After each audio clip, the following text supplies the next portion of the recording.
Teresa's already in bed. Turned off the election coverage nonsense. Played a little pinball. Powerball was owning me.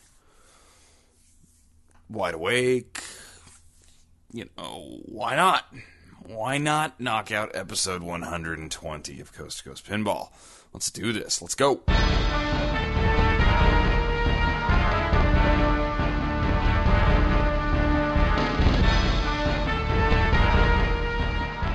Welcome to Coast to Coast Pinball. My name is Nate Shivers. This is a podcast commentary. I'm a man out of quarters, hot on the heels of episode 119.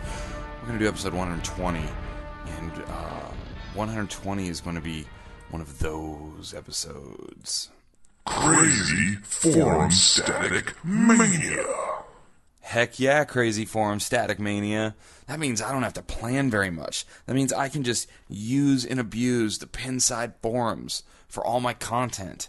I can look to the master world that Robin from the Netherlands, right? Holland, the Netherlands. My European geography is atrocious.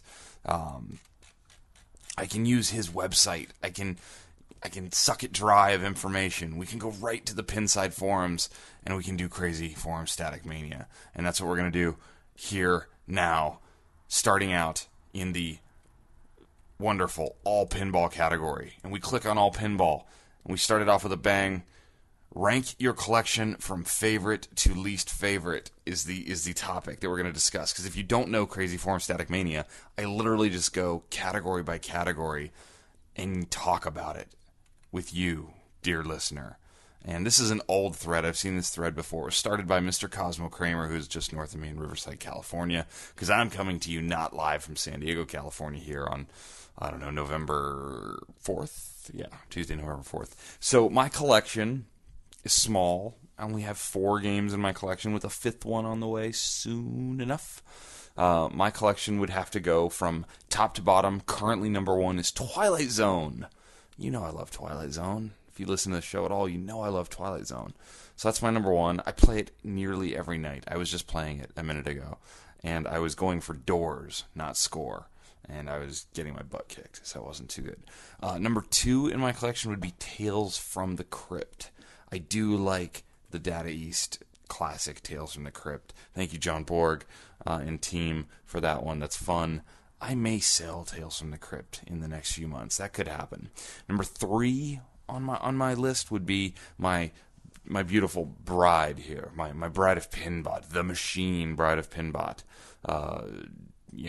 It's a masterpiece. It is what it is. It's a one-shot wonder, a lot of people would say, but it's a great shot.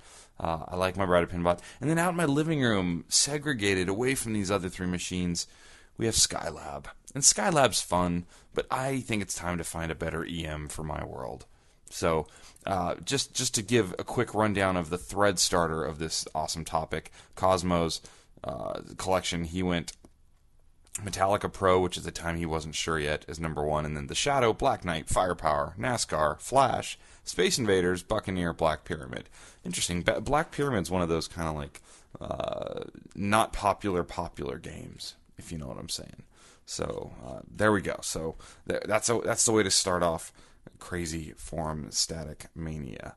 Going into the next thing is the clubs. Demolition Man Owners Club.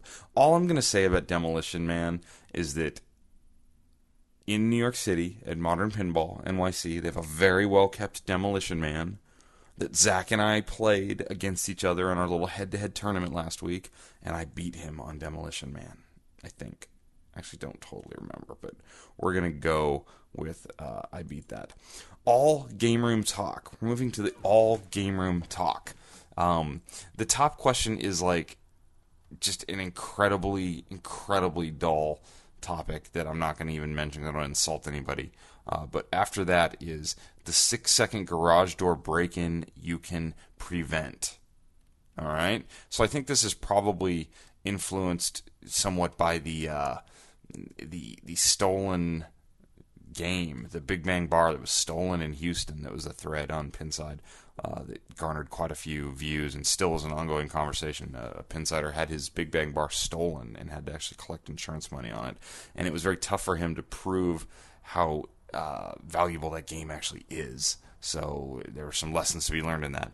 But this is actually a video having to do with garage doors and how to keep them from being broken into. I believe it uses zip ties. This video will not work very well on an audio podcast, so I would encourage you to go seek out and find that video yourself if you're worried about your garage door that might be holding your pinball machines being broken into. Past that, the next subform in the all pinball form is the all modding. And I've not actually looked at this mod yet. This is the Iron Man Ramp Chase Light mod, and there's a wait list. This is by Prof Pinball, who's in Tucson, Arizona, where the Arizona Wildcats are the number 2 ranked preseason college basketball team in the country. Just saying. I'm going to play this video live, not live on the air here, and watch these mods. Wow, he's got like fancy graphics and Professor Pinball's Iron Man Ramp Chase lights, logos, and everything. And so these are LED light strips that go, that look like they mount underneath the ramp. And I've seen these type of LEDs on a Star Trek mod as well. I'm assuming the same ones. The ball hits the switch and it hits the chase light going up through it. Very cool. Very cool looking way to make those clear ramps in some of the Stern games really stand out. And I like that a lot, actually. I like that very much so. So hats off to Prof Pinball. Those are pretty awesome. I like that. That's around $200, it looks like he's saying.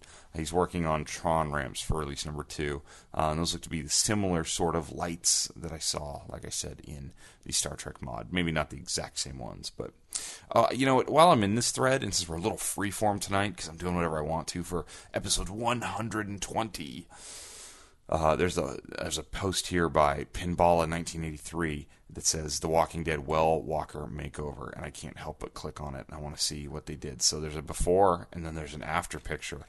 Go check that out. I think the after picture is pretty cool. A lot of blood and more green colors, blood all down his back and on his head. It's definitely cool, and then seeing it mounted in there, man, that's gruesome. The Well Walker is, a very prominent part of that game for sure. And then I like at the bottom of the thread, somebody posted a photo of the actual zombie well walker from the show. So in any case, there you go. That's kind of gross, I must say. So here we are on election night, going our way through crazy forum static mania, or whatever I call it. I actually don't remember what I call it. I'll have to put the bumper in a little bit, so it'll be interesting to see if I had it right. I believe it's crazy forum static mania. Transportation questions. Do we go into transportation questions? The question posed on the top post here is, does a pinball machine fit inside a Mazda CX-5? Interesting. So I'm just trying to find you an answer to this real quick. And it looks like the answer is yes, I think. That's always a tough one. I've rented like small SUVs and had it really close to fitting. But yeah, I think the consensus in that thread is yes. So we got to get back out of the all pinball forums. We're going to jump to another sub forum here as we roll on through crazy forum static mania. I tend to avoid the tech forum because I don't want to talk tech with you. That's not my role. I know my role. Let's go into the marketplace, shall we? The marketplace is always an interesting spot on forums because there tends to be a lot of people who sort of become the price police. So it takes a lot of guts sometimes to, really feel that you're going to get top dollar for your game, and you go on Pinside in our loving, wonderful community, and you post your game for sale, and then people tell you that you're crazy and you're asking too much, and somebody tells you your Judge Dredd is worth no more than $1,400. That kind of thing happens. So let's look at the buying advice subforum inside the marketplace subforum. Going rate for a nice scared stiff. Now, see, that's a game that I've never owned. I really like. I think it's one of the easier games of that sort of Bally Williams era as far as kind of getting through a lot of the modes. It's a game I've been able to kind of always work my way through fairly easily. It's so much fun. It's a very fulfilling game. I like the game a lot. So it's always been on my back burner for as a game I would want to I would make room for Elvira. I'll put it that way, especially for Scared Stiff. So, Topper 20 here in Illinois, who has a Giants logo, I'm a Giants fan, says, I have a nice Scared Stiff with Boogeyman mod and Lighted Skull mod and was wondering what people consider a good selling price. A couple local people are interested, and I've had the game for 6 or so years and not sure on its value. Me just guessing, I feel like that's one of those games that started to really, really creep up into like the almost the $6,000 to $7,000 range, but kind of dropped a little bit as prices seem to pull back a touch. So looking at what some of the Pinsiders answered for, good price seems to be somewhere in that like $5,500 to $6,000 range is what I'm seeing a lot of people posting. Someone just picked one up for $5,500. So something in really fantastic shape, maybe more. I just totally edited a sneeze out of the show. Sorry, I was trying not to sneeze and I just couldn't stop.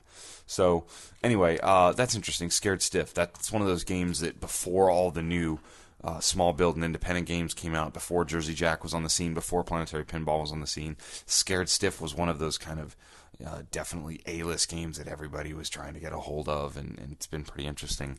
Is there anything else in buying advice that I'm trying to think? Let's look at Johnny Mnemonic price just for the fun of it. This was probably posted a little while back. No, a couple weeks ago. I have an opportunity to pick up a Johnny Mnemonic, and it's in very good shape, shopped and working 100%. My only issue is the price, and the guy will not take less than $3,000. I used to have one. I miss it terribly. Don't want to lose it. Respect your opinions. Let me know what you think. He posts some photos of it. Actually, it looks really clean. Looks very nice. And let's see. The general consensus is scanning, using my speed reading skills as best I can. Looks like people feel that's a little bit too high, which I would tend to agree. I would be looking to get into Johnny Mnemonic more in the $2,200-$2,300 range. So $3,000 might be a little high. Does look like it's in really, really fantastic shape. Looks like he bought it. I believe this is Hazoff in Canada, and I don't know what the dollar exchange is right now. I think in here he might be saying 2,200 US, 3,000 Canadian, which if I have that right, if that's the case, that's pretty decent. So congrats on your new Johnny Mnemonic. Sounds like that's the second time he's owned that. I will leave the Maverick thread to another show, as I think is the way it's supposed to be. All right, jumping back into the market and see what the next subtopic is to explore here. Pinball machines for sale. Let's look at this. The top one right now is Rocky and Bullwinkle, $2,100 or best offer. Now, see, that's a tough game for me because I love the artwork on Rocky and Bullwinkle. It's actually a fairly high level of difficulty in Rocky and Bullwinkle. I think that's a pretty tough game. This particular example is in really nice shape. Where is this game located? I feel like I've seen photos of this game before. No, I haven't. It's in Florida.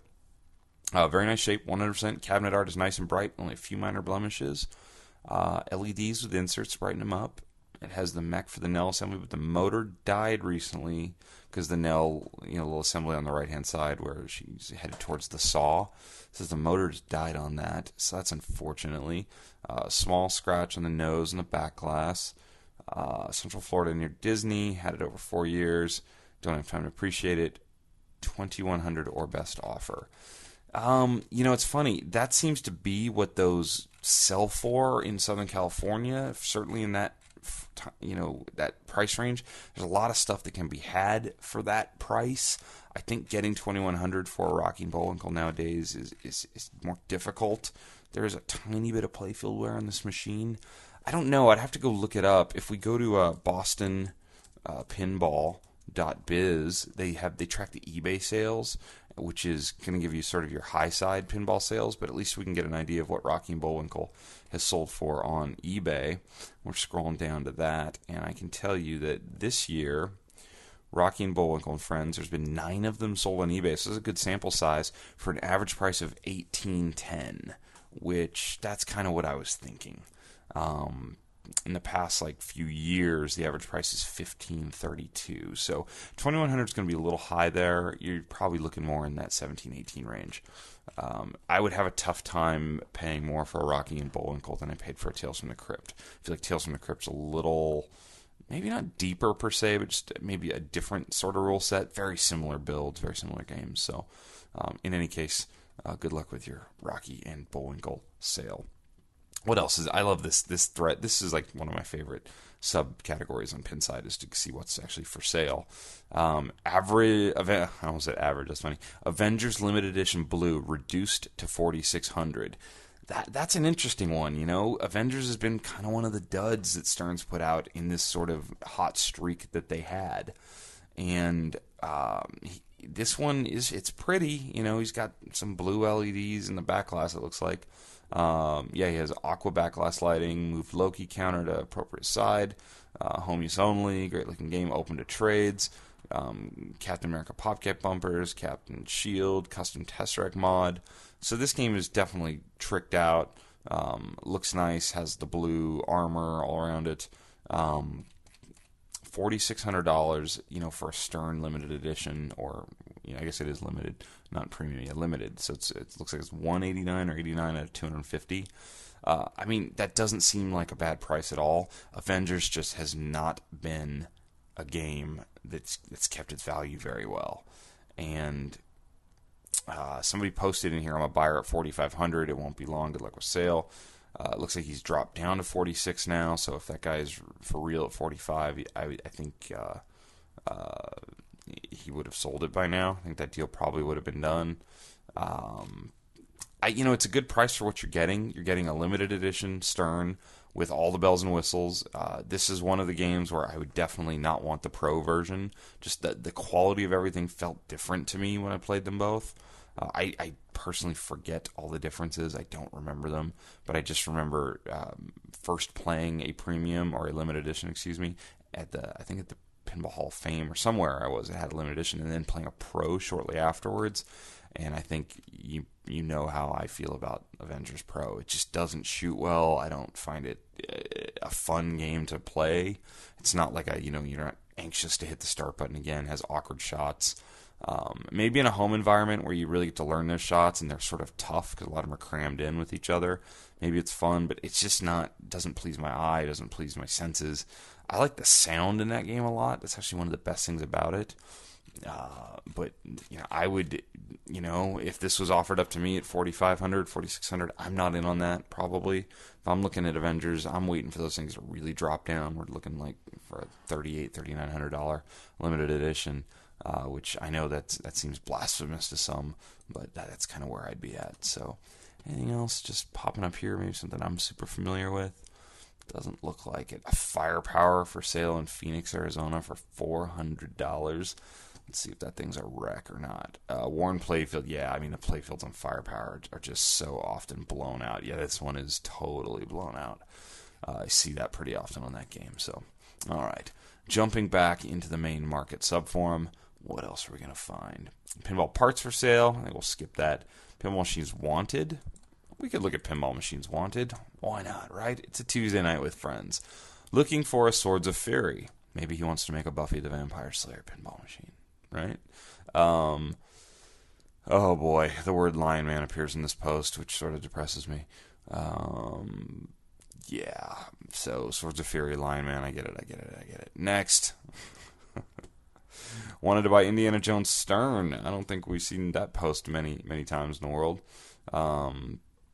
Anyone have an Indiana Jones Stern for sale? And then somebody says, why not a Williams? Much better machine. That's kind of a silly comment because they're just such different games, and I don't know, whatever. It's like saying I'm looking for a Avengers, and then somebody saying, why not a Twilight Zone? Yeah, I get it. Pinball services offered, bargains and giveaways. Nah, let's get back out of here. Let's top ourselves back into the main categories and look at what else we got. So let's look at the ever popular game manufacturers subforum. We will start off in the Bally Williams forum. All right. Hi all, Noob here, Noobe, noob here, whatever this is. So let's dive into this post. This is by Pinsider. London Lad 5 from location unknown. He's a mysterious gentleman. Not sure if this is the right place to post this, but just registered and wanted to say howdy. I'm getting first pinball machine this coming weekend, a Star Trek The Next Generation. I've always wanted one, as also a big Trekkie. Looking forward to applying some mods. Have already ordered the undercab lighting from Chris and has sent already. Fantastic service. Thanks, Chris. Any advice apart from it'll break down more often than not? Ha ha, cheers, all Gav. Well, it makes me wonder. I wonder how many people stumble into this pinball world because some other hobby or interest kind of got them there. So this is probably somebody more into Star Trek and thinks, oh, they have pinball machines on Star Trek, and I love Next Generation, so pinball seems fun. Then they buy a pinball machine, and it quickly just pinball itself overshadows what originally brought them in. Very popular machine. That's a top 20 machine. It's a game that, I want to love. I've never been good at that game. That's always been a game that I can't hit the shots. It's a big wide-body game with things sort of spread out and shots deep in the game. Boy, Pinball Bulbs from Portland, Oregon, Pinside user, posted a photograph of a Star Trek that's lit up with purple and blue LEDs, and it is beautiful. Very, very pretty. And it sort of reminds me of a post I saw on Pinside a couple days ago where somebody was comparing, like white lights versus color LEDs and trying to make the argument that color LEDs ruin the original intent of the artwork on the playfield because it changes how all the colors are perceived, it brings out the grays, and white lights give you a true representation of how that artwork was supposed to look. And I did see that and looked at that very intently, and I totally get the point. I get the point. If you take a game and you put a bunch of perfect white lights in it, it will bring out the colors as they're supposed to be, if they're not faded, right? So the problem is, I had this exact issue, Bride of Pinbot. I put all white LED GI lighting in it, general illumination lighting. Lights under slingshots, lights under plastics, the things that light the playfield up. And I put all white LEDs in it. And it looked okay. It looked good. It was brighter. It looked more vibrant. It was cool. Well, I did a mass order of LEDs at one point and got tons of blues and purples. And I was looking at Bride of Pinball and I thought, you know what? I'm going to stick some blue and purple GI lighting in this. Because I'd seen other games at shows lit up like that. And I thought, let's try it. I gotta tell you, it looks amazing. It looks cool. Does not look like the original game. It changes the whole feel. But it modernizes it in a way. It gives it just a cool feeling. It's just a kind of a sci-fi game like Star Trek or like Bride of Pinbot really works nicely. I played a Congo at, I believe, the Texas Pinball. No, it wasn't Texas. I can't remember where I played it, but I played a Congo this year that had the most awesome color LED lighting in it. It might have been Seattle. I just thought it was beautiful. Beautiful, beautiful, beautiful. So I have no problem with using all sorts of different colored LEDs for GI lighting. I think it can really put a lot of life into a game that doesn't otherwise, kind of pop to you anymore or in a lineup. We're talking about some of these games 20, 25, 30 years old. Lighting them up with modern lighting is a great way to sort of infuse some vibe into it. So congrats there on your new Star Trek The Next Generation. So jumping out of the Bally subforum, we're going to go into the Stern Pinball subforum. The top post on the Stern Pinball as it loads and I take a drink. Not live podcasting. Gotta love it. Transformer LE thread rollout. Boy, Transformers, a game that is a conundrum to me because I wanted to write this game off as sort of a disappointment on a lot of levels. I wanted it to not be something I like to play. But every time I play it, I kind of like it. I kind of am into Transformers for some reason. It doesn't get a lot of love, and boy, you can pick them up cheap. This is definitely out of the Avengers, X-Men, Transformers era Sterns. This is the one that I think is sort of the, if you've got $3,500 and you're patient, you can find yourself with the Transformers. I've seen them as priced as low as $2,900. Now this is an LE, so I've seen those usually go for a little bit more, but not tons and tons more. So this is just a thread, people posting their shots. There's some really pretty ones lit up with LEDs. It looks really nice. I feel this is actually a fairly underrated game. This would go on my top 10 underrated pinball machines. There's plenty of depth there. There's lots of shots. I think one of the problems is this is the classic example of what people say is, photoshopped artwork, where you had this, progression tree up the middle from the flippers with the bad guys on one side and the good guys on the other, and it's just sort of the pictures of them from the movie represented on the playfield. And then you have the robots on the playfield, and they all sort of look the same. This kind of harkens back to the old, do we like what Michael Bay did with Transformers? I really didn't. I didn't like the ultra realistic, super, lots of angles, lots of pieces, lots of edges Transformers. I grew up with boxy old Optimus Prime, and I kind of was hoping for that when they announced they redid these years ago. So I would actually love to have seen, and this would never happen when Stern is licensing a game based on a movie, but a Transformers game based on the old cartoon. I think that'd be really cool. But nonetheless, I think Transformers is one of those games that if you're looking for a lot of pinball for a good price, it's an underrated title that I think you can definitely appreciate if you get that in your house and can play it. So let's move on out of the Stern subforum. We're going to move over to the Jersey Jack Pinball subforum. Top post: help improve the final version of The Hobbit. It's a long thread. I've read through this thread, and this is posted by Oscar Spa, and he says, since Jersey Jack, this is posted a couple weeks ago, mind you, since Jersey Jack has said he still has time to improve mechanics and electronics, I think you should expose positively improvements you think would improve the game significantly. I propose some. I think Oscar is from Spain. Is he from España? I believe that he's from Spain. So might be why I'm not exactly understanding exactly what he said there. But anyway, I'm gonna read Oscar Spa's ideas to improve The Hobbit. Smog. He wants Smog will interact with the ball, and he wants the full Smog body. This photo, I don't know where this photo came from. I didn't follow this that closely because there's a photo of sort of a Hobbit playfield with a toy superimposed on it, like a twisted up dragon Smog. That actually looks pretty cool, I must say. Number 2, replacing the 3 right drop targets in front of Smog and making them a motorized target bank, Attack from Mars, Tron, and Spider-Man style, and America's Most Haunted style. Just saying. With some type of shot behind it would please a lot of people. Such as change could be made that would still not involve Smog being directly hit.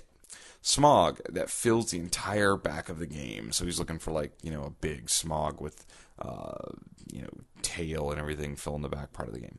Replace the toy book by the door. Replace toy book by the door would open and reveal LCD behind it. That was something that popped up a lot after everyone saw this toy book that was on the playfield. A lot of people just couldn't understand why there was a book there, and Jack alluded to maybe a change happening there. A lot of people thought maybe they're going to put an LCD there. I don't know that I love the idea of a full LCD screen on my playfield right there. It's hard to look at stuff like that when you're playing.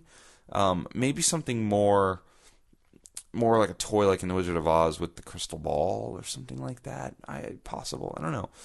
The areas in the back left and right corners of the playfield could add more mountains by Smog, waterfalls by the poppers, more gold, more Smog body parts, anything really. That game did have a lot of emptiness sort of in the back there. I will give Oscar that for sure. And then a new idea, replace back of the playfield by LCD screen playing scenes of the movie, like mountains, rivers, landscapes, storms. What do you think? So what he's saying is the back lower, the whole back box, instead of it just being a piece of artwork, could be an LCD screen that has moving landscapes. I think we're going to see that happening in the future. That is, I think, definitely some of the future of pinball. I think J-Pop's probably already started headed in that direction. I think a lot of those changes are not very realistic as far as where Jersey Jack's with this game. I think that there could be changes made to that game. I just don't believe that they're going to be quite that drastic of changes. It's really funny. People are so creative. I'm reading this I'm reading this thread and getting down there farther, and somebody drew like a smog tail that looks to me more like a smog arm that's like reached out that wants to smack the ball out of the ramps. That's pretty funny. So people are passionate about this. You know, I would much rather be Jersey Jack and show off my game and have people like freak out and go, "Oh, I'm so let down," than have people just go, "Nah, whatever," and then not buy my game. I would rather have them freak out on me and tell me what they want changed. To, you know, at least shows they care, shows they're into it, shows they're passionate. It takes me back to something that somebody told me a long time ago. He said, love and hate are not opposite emotions. They're actually really close to each other.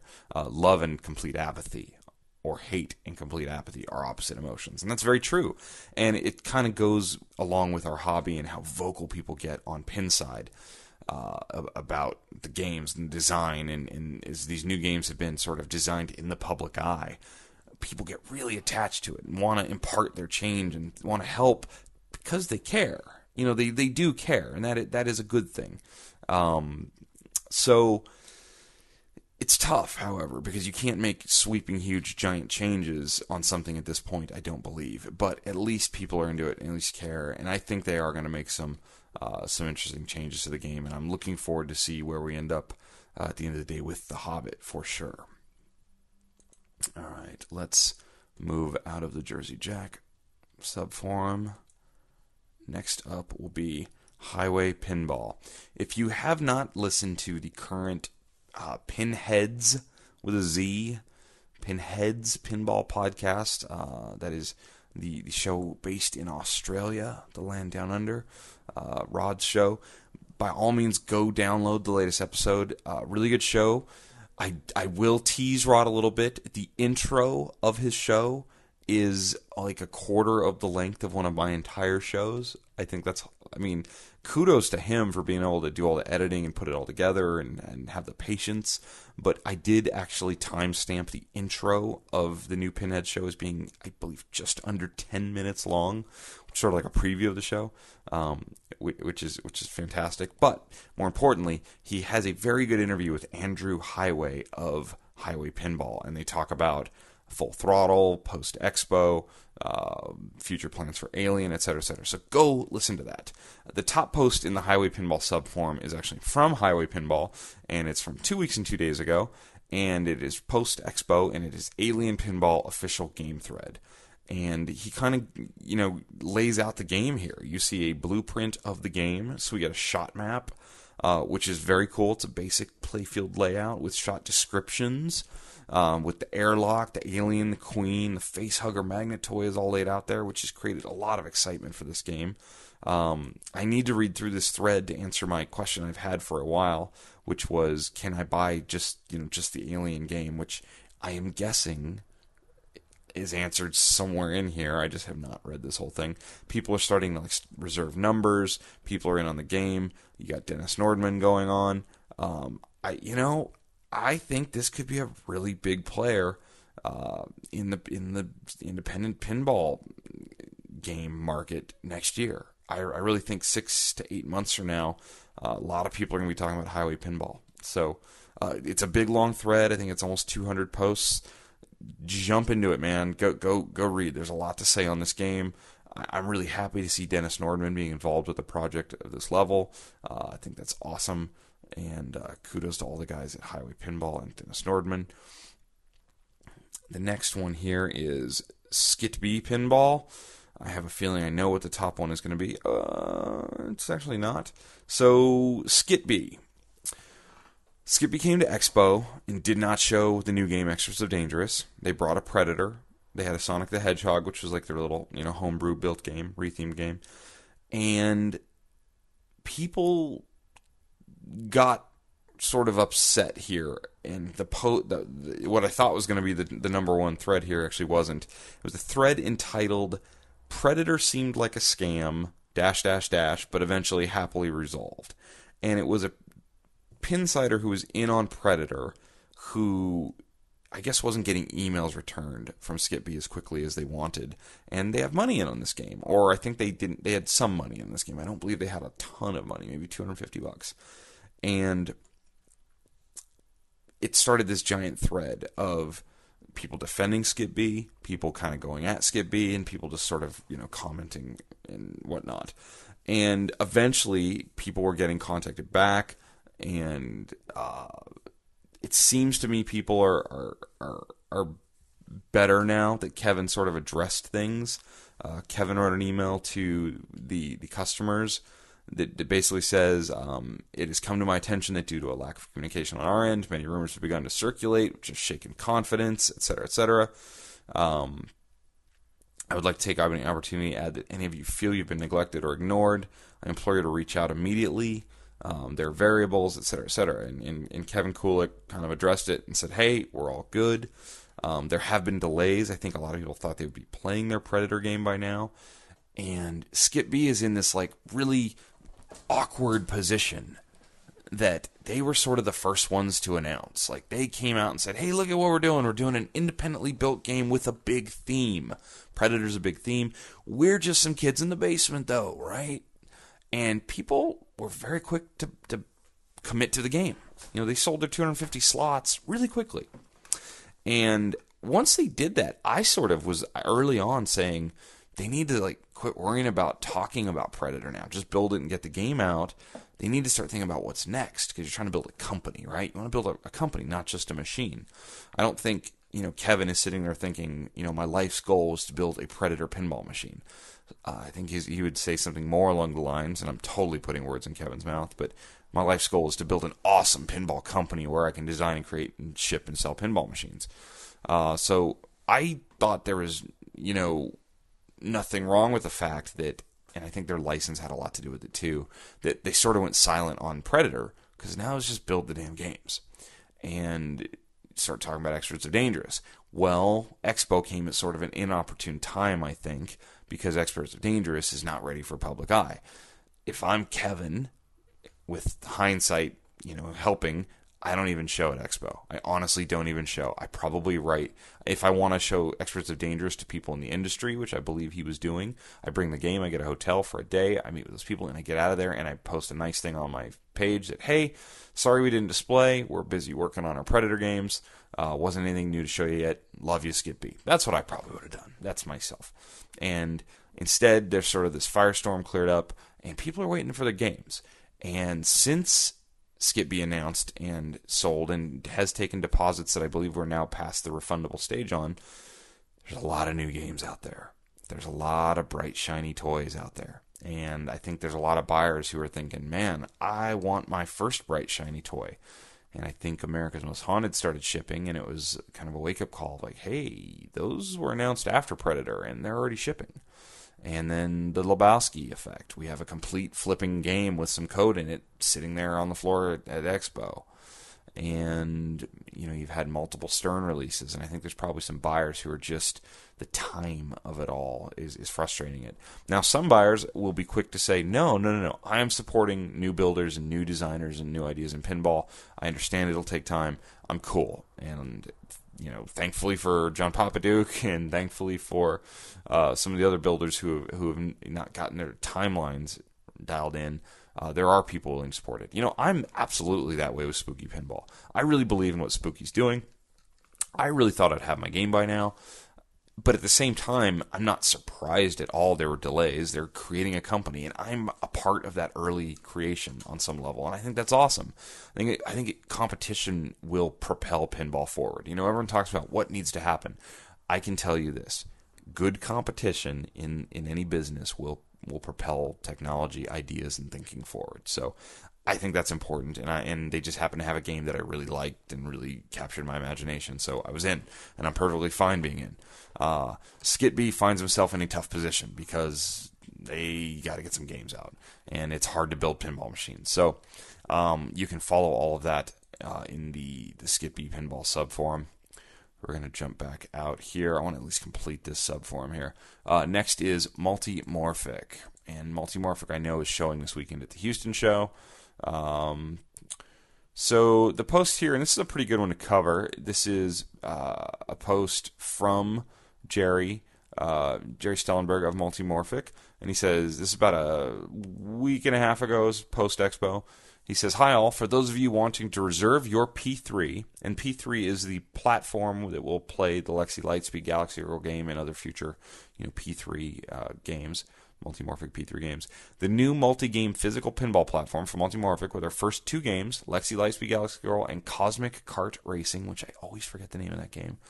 "We are changing our pre-order terms." So they're taking a new approach here, and this is the announcement of this in this thread. "The pinball landscape has changed significantly in the last few years." No kidding. "And there are many new and exciting machines being offered. At Multimorphic, we don't believe your money should be used to finance company operations. We used to take pre-orders for the sole purpose of showing potential investors we have a committed customer base.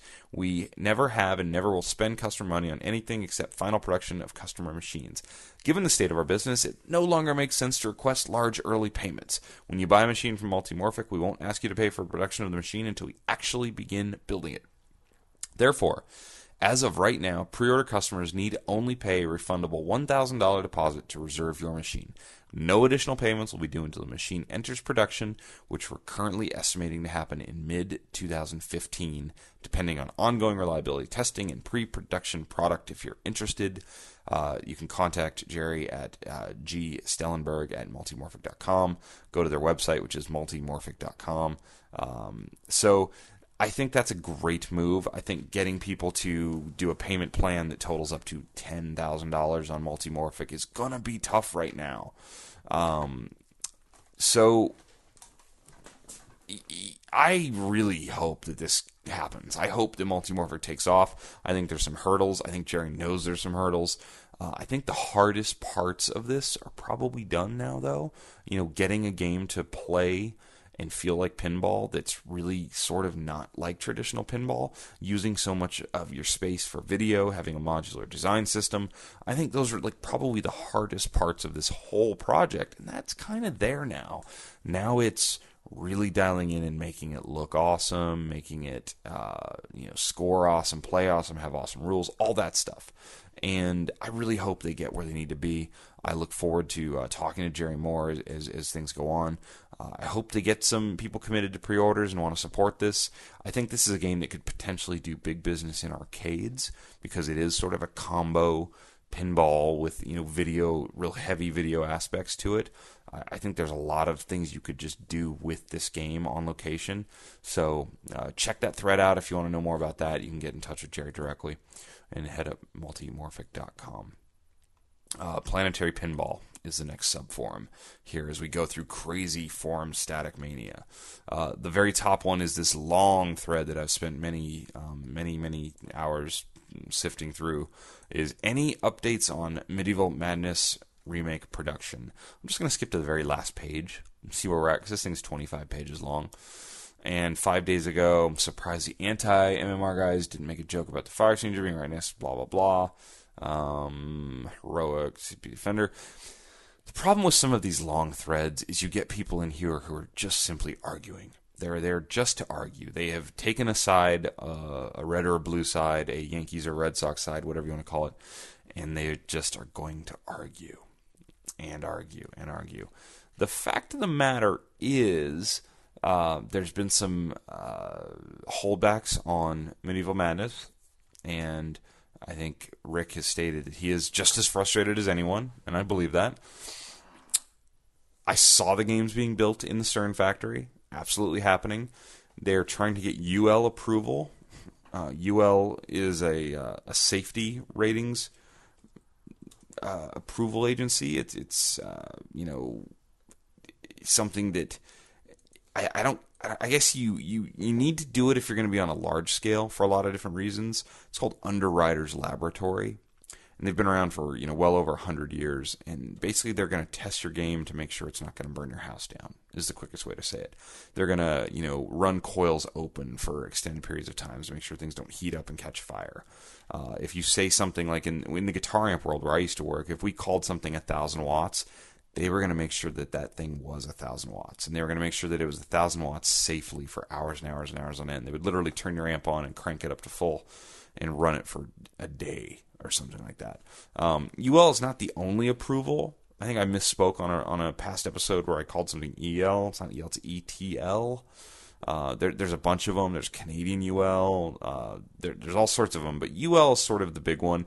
It's expensive, and they can be very demanding on you. They can be very tough, and it's a good thing, though. Now, if you're a very small build company, I don't know that UL is actually that necessary. You're making a small number of gaming devices for home use. I would think that you can probably be just fine with the parts that we're using in modern pinball without UL. I would be curious to know if UL approval was a thing on older games. I know that modern DMD era Bally Williams games were UL approved, but I don't know if older games were, so I don't know. Anyway, the gist of it is Medieval Madness remakes, they're coming, and they're going to play an awful lot like the original Medieval Madnesses. So that's kind of that. I think the deeper story there is what's next from Planetary Pinball. I got an email from someone, and I meant to read this in a mailbag situation, but I'll just recap it for you. Somebody sort of, I wouldn't say criticized me, but they kind of called me to task for not bringing up the fact that they felt at Expo, Attack from Mars and Monster Bash were confirmed at Expo. I did not see that as truth. I know what people are referencing is the program at Expo had a couple advertisements in it from the Ministry of Pinball, which I believe is a distributor in Europe for Planetary Pinball games, at least. And they ran a very obvious Attack from Mars based ad and a very obvious Monster Bash ad. I heard from a few people, one of whom I think would know, that those ads didn't necessarily mean anything. That was a distributor trying to pull strings and trying to, look like they're in the know, try and get some publicity, et cetera, et cetera. That's what somebody told me who should know. Now, they may have been trying to influence me to say that. I don't know. I have to take it at face value. But I heard it twice. So what I can tell you, and this is not directly from Rick. Rick and I never got to sit down and actually chat at Expo. Expo's busy. It's like that. But he and I will. That'll happen. Love to have him on the show. We've talked about doing it. Probably when we have the next game to talk about, I think it would be a good time for that once Medieval Madness is shipping. I won't confirm to you. I don't have any confirmation press release. But I will tell you that Attack from Mars is... I would certainly bet you $100 that that's the next game that Planetary Pinball is going to make. I'll put it that way. As far as Monster Bash goes, I don't know. I'm not sure that is going to happen right off the bat. Selfishly, I hope so, because I would like to one day own a nice, fresh Monster Bash. But I can't say that I've heard very conflicting reports on whether Monster Bash is going to be following or released with Attack from Mars. I'm not totally sure.